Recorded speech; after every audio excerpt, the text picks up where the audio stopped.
बसपा और आकाश आनंद को चाहने वालों के लिए अच्छी खुशखबरी है। बसपा में आकाश आनंद की वापसी तो 1 महीने पहले ही लगभग हो गई थी, लेकिन पद उन्हें नहीं मिला था। ऐसे में बसपा सुप्रीमो मायावती ने आकाश आनंद को पार्टी में ही नहीं लिया, बल्कि उससे बड़ा भी वहदा पद एक बार फिर से दिया है, जहां पर बसपा सुप्रीमो मायावती ने आकाश आनंद को चीफ नेशनल कोऑर्डिनेटर बनाया है। नमस्कार, मेरा नाम है तनवीर और आप देख रहे हैं हिंदी टाइम्स वेब न्यूज।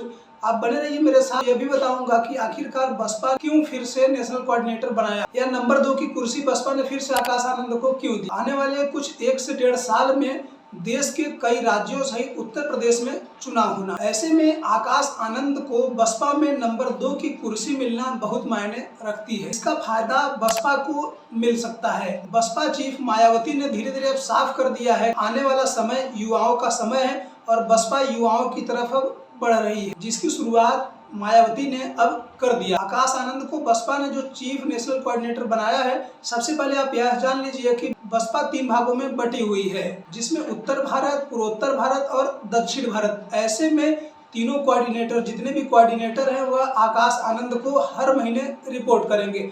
ऐसे आप समझ सकते हैं कि आकाश आनंद का वादा कितना बड़ा है। मायावती के बाद आकाश आनंद का ही नंबर आता है पावर के मामले में, पद के मामले में। आकाश आनंद को बसपा ने नेशनल चीफ कोऑर्डिनेटर बना करके एक तीर से कई निशाने साधे हैं। आकाश आनंद की वापसी को आप ऐसे भी देख सकते हैं, जहां पर समाजवादी पार्टी दलित नेताओं का कद बढ़ा और उन्हें आगे बढ़ने का मौका दे रही है। ऐसे में समाजवादी पार्टी पीडीए को साध रही है।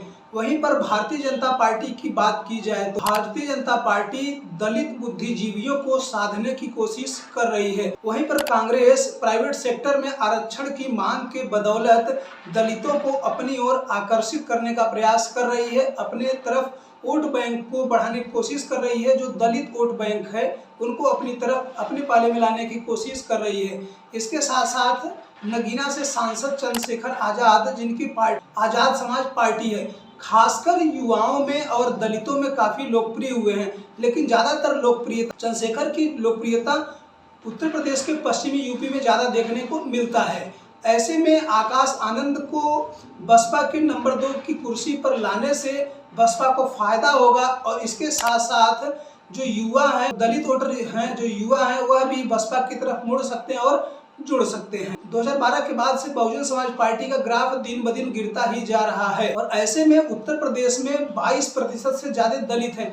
कुछ उत्तर प्रदेश के कुछ जिले ऐसे हैं जहां पर लगभग 40 से 42% तक दलित मतदाता हैं। ऐसे में बसपा 2027 की तैयारियों में अभी से जुट गई है और बिहार में होने वाले कुछ महीनों में जो विधानसभा का चुनाव होना है, ऐसे में बसपा ने अभी साफ कर दिया है कि बसपा बिहार में अकेले चुनाव लड़ेगी। अब सबसे बड़ा सवाल यह है कि आकाश आनंद ही बार बार क्यों? मायावती के भाई आनंद के बेटे हैं आकाश आनंद और आकाश आनंद को ही बसपा सुप्रीमो मायावती ने पढ़ाया लिखाया है और उन्हें खूब मानती भी है। इसलिए 2 बार तो पार्टी के पद से हटाने के बाद तीसरी बार जो मायावती ने आकाश आनंद को पार्टी से भी बाहर निकाल दिया था।